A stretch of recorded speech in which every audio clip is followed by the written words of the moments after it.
Hi, I'm Teresa, and I'm a tutor. Your kid just brought home their very first manga.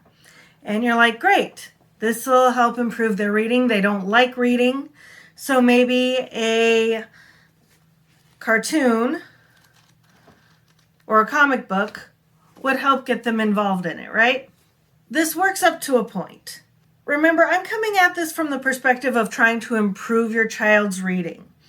Not from a moral standpoint, because personally, I read manga. I have the complete Fruits Basket series, the complete Kyo Karamao, basically everything that has been translated into English series, Descendants of Darkness, Chibi Vampire. I've got several series that I have invested in. I used to have more, but I realized I wasn't reading them over and over again anymore.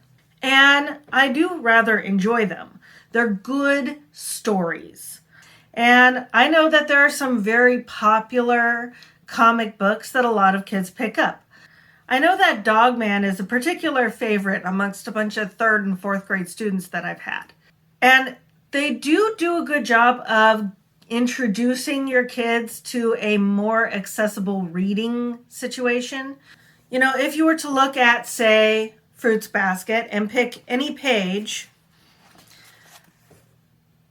this is a lot less intimidating for most kids simply because there's a lot of pictures. You can get some of the story, you get the dialogue from the speech bubbles, and then you get a lot more of the story from how people look. And it's a lot less burden because even if you just look at this page right here, there's 1, 2, 3, 4, 5, 6, 7, 8, 9. There's only 46 words on this page alone. And we're not even counting the chapter 3 on this one. So it's a lot easier. It's a lot less intimidating just because it's a lot less words. And especially if you have younger students, like 2nd, 3rd grade, the number of words on a page is an intimidation factor. So if you've got a kid who absolutely hates reading, a good introduction to books that is a little bit less daunting might very well be manga or a comic book. But there's a couple of issues with that. First of all, remember, only 40 words on a page and absolutely no descriptions. Your child does not have to use their imagination when reading this book. They don't have to put together a picture from the words on the page. And that is a key thing that happens when a child is improving their reading skills.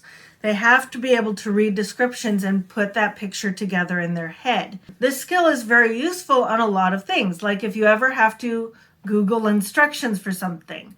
There are not always going to be videos that adequately show or explain something.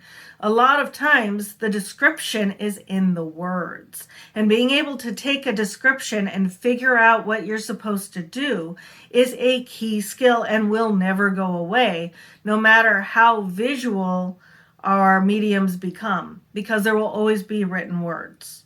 And not everything is ADA compliant. Not everything is a talk-to-text situation.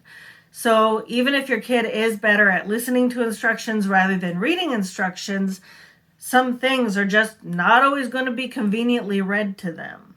Another thing that also happens with a lot of manga is we're conditioned to think that comic books are kids stuff, but comic books are not always kids stuff. Some series are not really kid rated. Some of them have very dark or overtly sexual themes. This is darkness, inappropriately romantic stuff that happens. So this one is not a book series I really recommend for kids. This is definitely a 16 and up kind of situation. And the thing is, it's kind of disguised as something most people see as for kids. It's kind of like when I was in junior college, there was a Cartoon Network primetime, evening time slot series called Adult Swim, and one of the cartoons was called Aqua Teen Hunger Force. And my business teacher was totally cool letting her 10-year-old son watch it because she thought cartoons are for kids. And then she actually watched it and realized, no, this is actually an adult show that happens to be animated. And that happens with a lot of manga in particular. One of my students, when I first met him, he was in 5th grade, and one of his favorite series was Death Note. I love Death Note. I own the DVD box sets. I also have the live action movies that were made in Japan, not the crappy one that was on Netflix. That one sucks. Don't watch it. That is not a show for kids. It is basically you meet the bad guy first. He gets a death note that is dropped from the world of the Shinigami.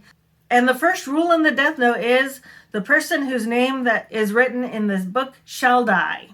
And then there's a whole bunch of rules to how you can manipulate the death of this person and what happens automatically and what you can control.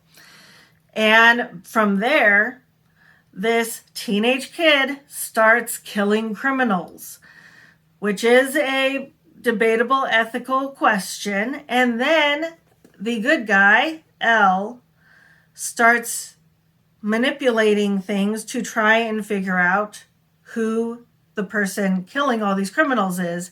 And then it becomes this cat and mouse game where they're trying to get close to each other, and the bad guy's trying to figure out the good guy's name, and the good guy is trying to confirm that the bad guy is the bad guy. There's a lot of death and mayhem and manipulation and darker on the grayscale moral quandaries. Not really meant for kids. Definitely not meant for a 10-year-old. Another thing are Marvel and DC comics. There's a large portion of them that are pretty safe for younger readers, but there are some, like The Killing Joke, for example, that are definitely meant for an adult audience. And a kid, I don't think a kid's going to necessarily wind up traumatized if they read it and they don't understand it. They're probably just going to let it go and move on to something they enjoy better. But that there definitely is a possibility of exposure to something that you as a parent are not ready for your kid to see. This comes down to a question of censorship, but not in a banning books kind of way. My personal belief is don't ban books, because whatever your child reads is an opportunity for a conversation that allows you to control the narrative and the direction their morality takes in the long run. However, there is something to be said for a child's maturity level meeting their reading material and being kind of on par. And this is where the parent being familiar with the media your child is consuming comes in.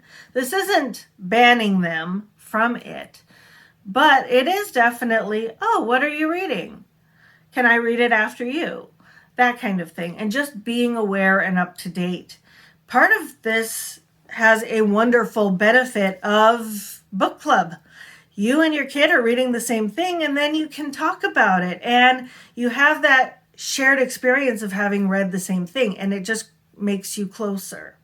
And honestly, continuing to read with your child, not everything that they read, but still reading with your child some of their books, especially if the book's a little bit harder for them, until they're about 10 or 11 years old is a good thing. I will talk more about this particular thing in another video, but I wanted to bring it up now because just being aware of what your kid is reading and being aware of the conversations that are coming up sooner rather than later, so you're not blindsided and you can kind of pre-plan what you're going to say to your kid when they do ask about it, or realizing what kind of things you need to bring up to them. So that way they don't think, oh, you just met somebody and you kissed them and you haven't even said a word to each other. That's totally an okay thing to do. It's not. And making sure you say, that's not how real life works, right? Is kind of an important thing to say to your kid. So, what should your kid be reading?